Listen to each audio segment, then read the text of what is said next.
Hi everyone, I'm Peixian, the curator for Kaleidoscope Japan online exhibition. Today, we are at this Obento lunch tour with Wong Xiang Yi, and we are now at her studio at Setiawangsa in KL. Let's welcome Xiang Yi. Hello, everyone. Hi. Yeah, so Xiang Yi will bring us around to visit her studio now. I'll be following Xiang Yi. Now it's having the photography exhibition by Pochin Corp. And then here's my studio. Part of the corner of this studio is where I'm living and I'm working. So you see here is the painting of this exhibition. This is the line drawing. Before start every painting, we have to do a very fine line drawing, so make sure everything is in the right place, accurate. And this consolation. And this is the painting I'm doing now, work in progress.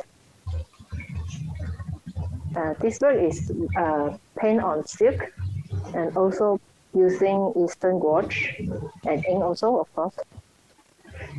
And now you're seeing is the line drawing of the painting you see just now on silk also.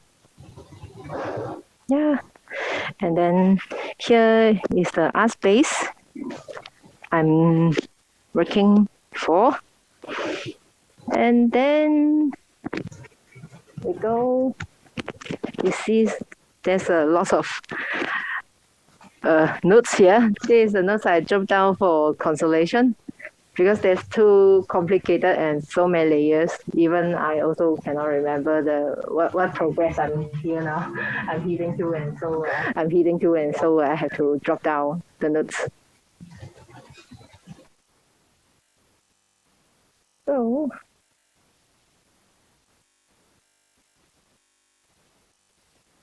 yeah. Sorry.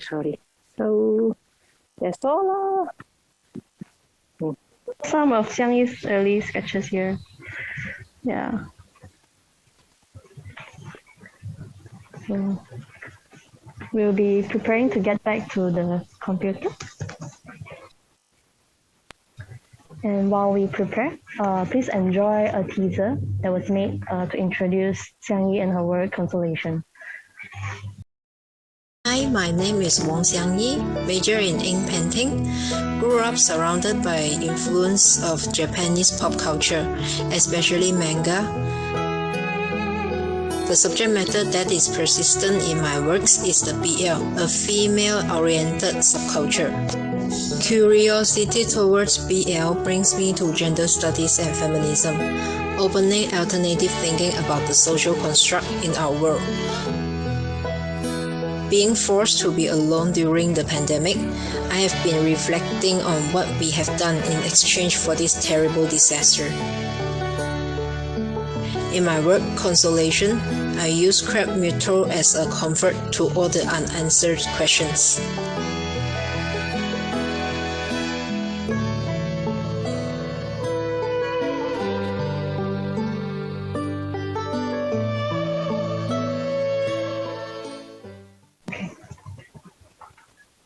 So, thank you so much, Nazreen, for sharing the screen. So before we start chit-chatting, I'd just like to give a background about the exhibition, Kaleidoscope Japan.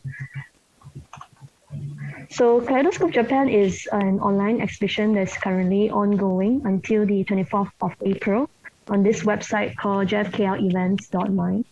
And on the website, we will see 13 artworks made by artists from different disciplines who are selected by a panel jury who are experts from the art scene. And then each of these artists responded to a theme of relating their personal aspirations or memories or reflections that is related to Japan. And Xiang Yi is one of the artists featured in the exhibition. So today we are actually in her studio now, and we will chat a bit more about her work in a while. Yeah. So for Kaka who just came in, we have already walked through the studio, but don't worry. Later during the chit chat, I will still walk around again and show you the works that is here. So Xiang Yi, would you like to share a bit more about this work that you have done? Actually, the plants you see in the paintings called Pokok Bungo. It's actually 1 year ago when I picked up the already rotten Pokok Bungo on my hand. Because the shape is too beautiful, I thought this is the miniature sculpture. And then one Malay uncle talked to me that actually this is the plants that can heal some pain of orang tua, the old people. Because the Pokok Bungo inspired me to do this artwork, and I think this is a very good timing to do that because these plants have the meaning of healing. And also, I feel like a lot of people don't know this plant actually. That it is not a very special thing, but happen just around us.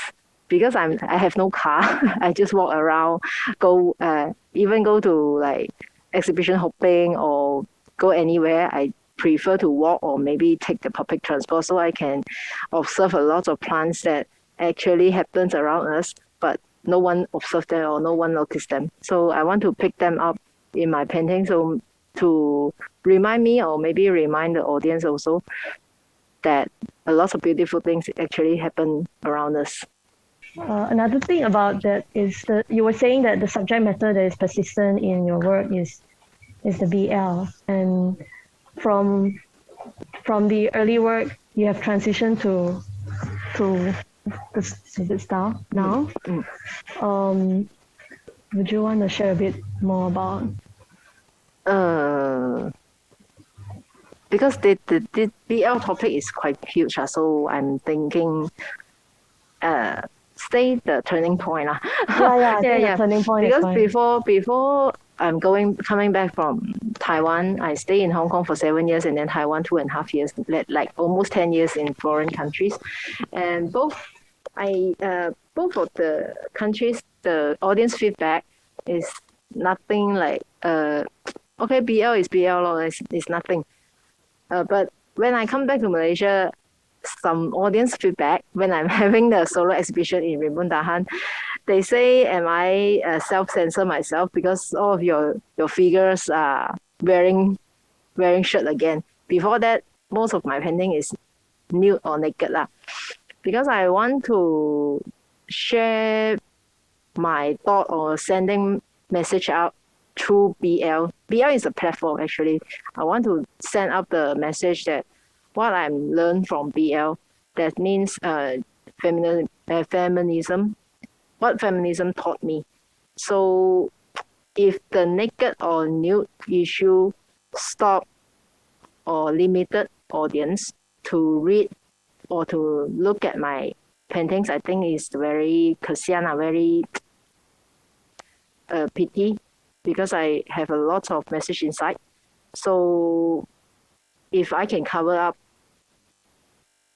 this issue, I think it's more effective to send out my message.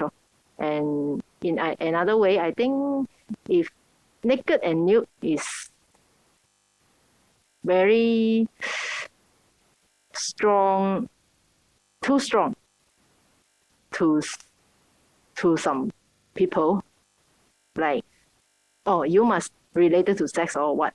I think is another reason I want to stop to just draw nude and naked figure. So maybe I hope I explain well. Yeah, I think that's a quite interesting decision that you are making in your process of painting. Yeah. I wonder if from the audience, you guys have anything that you want to see closer. I can walk through there, or if you want to ask any questions that you feel curious about, or if not, then if you want to, then maybe you can raise your hand first. So, or if otherwise, maybe Xiang Yi can also share a bit more about the process of making constellation. I think she recorded some of the process in her Instagram. Then I can also share screen.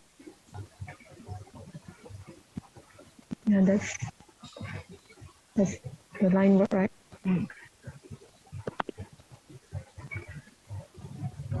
And a close up of the pokok bungo or Caprimetra.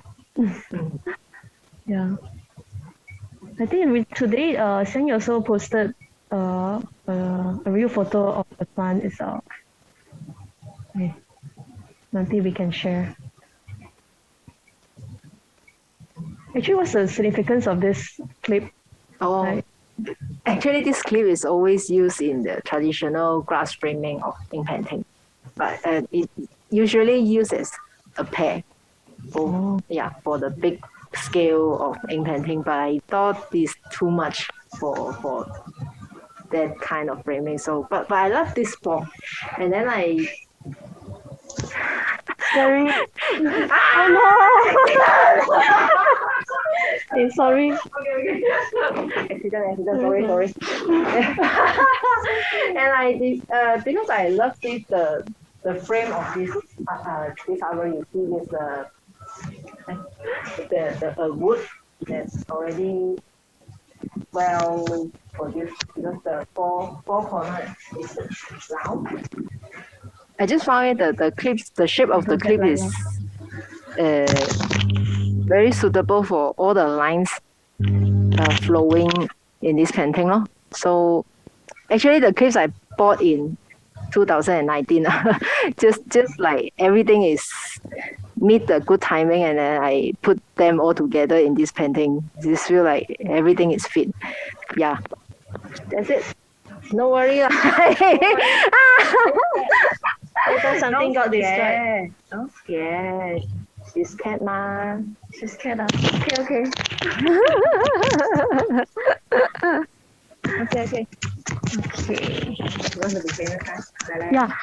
After the artists were selected, actually each of them were given 1.5 months to produce the artwork. So actually, when making this artwork, there's a lot of layers and processes that are involved that is kind of time consuming. Like for example, now, when we show in the teaser, Xiang Yi was preparing the silver leaf for the painting. So, yeah. Because when I'm doing this artwork, there's rainy day, so it takes a lot of time to wait it to dry. Like each layer. But you see the video now, I doing the first layer of silver foil, and then still have some holes that not stick well, so I have to do another layer of silk. Silver leaf. Yeah. So that means I have to take double time to wait it dry again. So for this is the first or second layers of the painting only. Yeah, and then you see the final work is, I think it's more than 20 layers. So you can count every time I have to wait for it to dry, because if you don't wait for the pigment dry or the color dry, you don't know how to do for the next step. So I'm quite worried I cannot finish. Yeah. And this after silver leaf, I spray the ink layer on the top and the middle part, also ingredient effect. So this, even the ink layer also took like 4 or 5 layers also. Wow. Yeah. I think there was a time when Xiang Yi was telling me, can I extend for another few days? Because this is like your first time rushing to paint. And because I'm paint on canvas take more time to dry. Like if you paint on paper, it's dry the fastest. Silk is the second, but canvas is quite thick than silk and paper, so it takes longer time to dry. Yeah. So every time change the video, you have to count the time. And count because even the glue also have expired date. You can only use 1 week. If you melt it from stick to water, a liquid condition, you only can use the liquid condition for 1 week. So I have to count that also. Everything has to count. So that's why I have to drop down the notes. So make sure everything is used properly without waste. It's like a project management. Good suggestion. Yeah, because you're like planning out the timeline and when do you need to do this or what's the next step. Yeah. Quite intense process. Because I thought traditionally we thought ink painting just black and white splash. I think this is the stereotype of ink painting in Malaysia, but actually out of Malaysia or out of Southeast Asia, ink painting has gone very, very far. The contemporary artists already invented them into video and installation art already, even movies also. That's why I think ink painting is a concept. It's not a medium itself. Yeah, already in the word trending. So far in Malaysia, what I'm trying to do is introduce like ink painting actually can more than black and white splashing. Yeah. So it's like testing the boundary of what ink painting can be, not just in Malaysia. What I'm doing is very, very small step only. Because in Hong Kong and Taiwan and even Japan, Korea, China of course the very origin of ink painting, they gone very, very far already. I'm saying the contemporary one, not the traditional. Traditional, they can do what they are insist. But contemporary already gone very, very far. What I'm doing for them, maybe still very traditional. I think when I first time saw you doing the first layer of the painting, the base layer for the silver leaf, I thought it feels like batik. Like, where that like trying to fill in. It feels like that. The base layer only lah. Yeah. Because I didn't see the steps afterwards. Yeah. Unless you live with me, if you cannot see all the progress. But over here, what were you doing actually? Because at the previous video, you see there's only the black background. Only that's not fine enough for me. So I have to add something to like make everything, the atmosphere at a certain point. So I'm using the silver mud to do a decoration or maybe do some atmosphere to make the artwork have a little bit move. Not like very still. Yeah, I quite like the. Actually, if we see in the real work rather than the work in the photograph work in the website, it actually feels quite different. But I think Pua also still did quite a good job trying to capture the detail. Actually, this is a technique that every meticulous painting do. Keep repeating this technique only. So technique is nothing new anymore. Actually, after modernism or maybe after very, very early 1,000 years ago, but you still can use this old technique to create something belongs to this contemporary period. That's what I'm thinking. So in my mind, I'm still doing very traditional things technique because based on the technique lah. But because maybe my subject matter is quite new. Yeah. So make everyone think that this new. Yeah. I also try a big effort to merge the batik lines, the very curved lines, from batik and maybe from Islamic art, and then combine with Chinese painting or what I'm learned from Chinese painting lah. Because Chinese painting most of the time they are using the very curve also, but not that curve. If you observe the batik lines, they're super curved. It makes another atmosphere, like very ghostly, very mysterious, things like that. I feel like this is the main characteristic of Southeast Asia, or maybe the special things in Malaysia also. Still finding the answer. Unanswer again. Unanswered question again. I think the questions that we ask is kind of like a driving force for us to like keep digging, keep trying to understand, keep trying to find out more. You know? I quite like asking questions actually. Oh, thank you.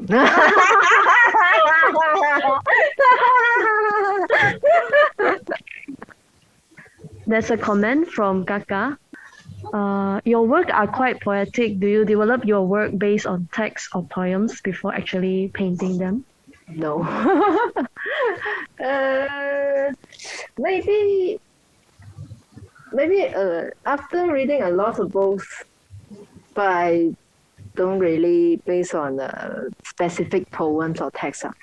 This is what I'm thinking after maybe reading Hannah Arendt books, and then some artists, senior artists of Malaysia, they talk about Malaysia art.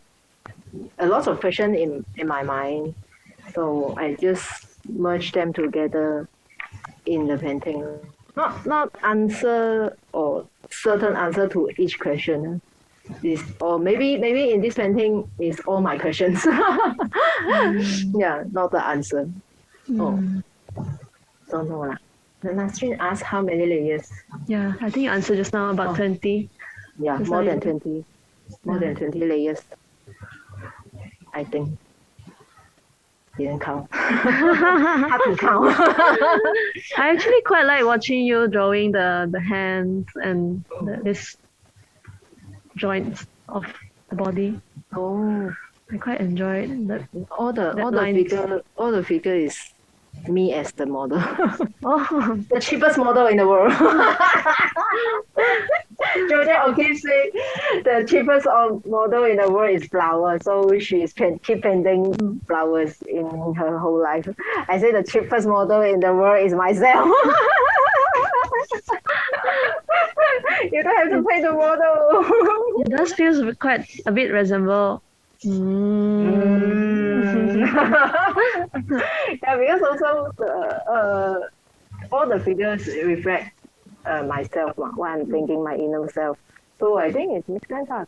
Yeah. Okay. That's a comment from Rega Putri, or questions. Hello, asking out of curiosity as an artist who also enjoys Japanese mangas here, and then excited face. Are there any Japanese manga that you felt have given you a lot of influence to your artistic process? And if so, can you please mention the name of the title? Thank you. I am very shy to say that. Most of the comic inspired most is BL manga. Maybe I will try to find, because they are all in Chinese or Japan names. Maybe later I give you the name. Type in the chat box. Yeah, maybe you can leave your social media handle in the chat box. Then Xiang Yi can get back to you. I'm very shy to say that. Yeah, actually, I wanted to ask that question also, but I feel, should I ask this question? Don't censor me, Malaysia. Don't censor me. I think that is a detail that everybody maybe have not noticed is that the flower in the painting is actually kind of 3D in real life. No, really? Not 3D lah, not 3D. 3D, but you can see it got a bit texture. Oh. Actually, the texture also very old-fashioned. Oh, is it? It is one of the traditional technique. Oh. Actually. Yeah, but I feel like it's that the barrier of the screen, or like if we can see the painting in real life, it's a bit different from ripping it from the screen. Even though we are like trying to capture the detail the best we can. Yeah. Oh, okay. As I know, when I learned the traditional ink painting in school, because we have to imitate the great artists in art history. So even in Qing Dynasty, they already use this kind of technique already. And then, of course, in Japan paintings, Nihonga, they improve this technique to the very extreme level. So if the audience you have interest, you can type Nihonga or maybe recent years Nihonga, the young artists. You can see a lot of this kind of technique in their paintings. They very maybe like 3D lah, but for me, because oil painting also very thick. Yeah. They have the texture also. They actually why the Japan invented this kind of technique, because at the time while they meet the limit of Japan painting, they don't know how to develop anymore. So they reference to oil painting. Oh, they see the texture and say, wow, can do like this. I can push the limit again, break the border again. So they try to use their way of painting. So they invented this kind of technique from shell. They grind the shell into very small powder, very, very fine powder, and then powder with glue. You see, it's also very ink painting system, but also can do the effect of oil painting. At the very first step, it looks like they want to imitate oil painting, but after years and years in history, you can see they already developed the aesthetic of their own. This is the strongest of Japan culture for me. They can merge everything into their culture and then make it make sense. Yeah, I really want to learn these activities. So strong. I wonder in your work, like what are the boundaries that you are trying to push then? What is that? Is it in terms of this medium? Just like you were saying, concept, art, ink painting as a concept. I'm trying to merge is the you call maybe Central Asia ink painting system into my system. Because when I visit the Islamic Art Museum in Kuala Lumpur, I don't know is anyone visit that museum before. This is a very good, very, very good museum. There's lots of collections about Islamic art. And I observed that actually a lot of things I can use from Islamic art painting into ink painting system also. Maybe they are part of the ink painting also, but because they are different cultures, so some scholars say it's not ink painting. But for me, in my eyes, they are. They're still using lines, they using color, they are very fine, very meticulous. It's totally like what I'm doing now. They totally have a lot of learn from Central Asia paintings. What I'm doing now is pushing my paintings into that trend. Faham. I hope faham lah. Oh, I explain well.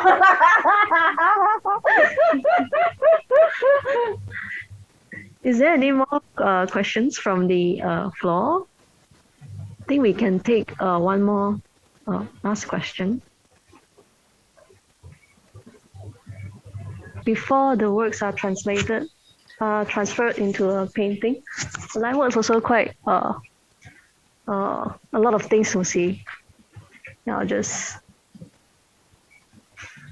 really enjoy how Xiang Yi draw the anatomical parts and her curved lines.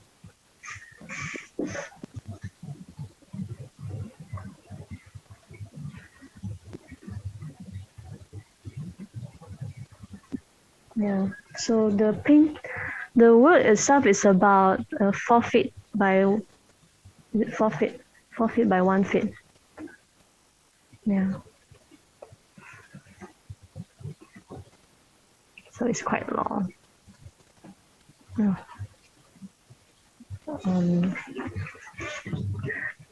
If there's no more questions from the floor, I think I'll just do a quick wrap up for this Obento lunch tour. And also thank Xiang Yi for sharing her processes and her journey with us. So last week we were at Padang Kemana. For the first week of the session, we will look at a few artworks that is responding to the theme from different perspectives. One is encountering, trying to find the meaning or trying to find the pattern of encounter. Azad is directly looking at the east, thinking if he is looking to the east, what he is looking at. And then there's also Dan and Linus who are exploring it from a more literature point of view. And then this week, we visited Xiang Yi's studio. And then coming on Friday, we will be joining Jun Ong and Shaman Tea Room, trying to see what does it mean to be a Japanese, or what does it mean to be Malaysian, or from the perspective of outsider. And then the following week, week 3, we will have a reading session with Yvonne Tan. She wrote 2 myth stories that is combining the characters from 2 different cultures, the Malay cultures and the Japanese culture. And then we have a live event, Every Thought I Ever Had, contemplating the origin of sun. This will be physical at Kosi Kiao in Klang Valley and also online at Twitch TV. And then for the last week, we will have another lunch tour with Egan, and also another talk with Blank Malaysian Ridwan about memories in a place. Yeah. So if you haven't seen the exhibitions, there are 12 others interesting works to catch, and you can check it out at this jfkrevents.my Kaleidoscope GP, and feel free to follow us or tag us as we will be updating the event details from time to time. Are there any more questions on the chat box? Oh, I answered already. Okay, great. So thank you, Xiang Yi, again for today's sessions. It was really interesting to able to see where the artist is working, and also how the artist is working and her thought process. Yeah. Thank you, everyone. Hope to see you guys again. Okay, see you. Bye.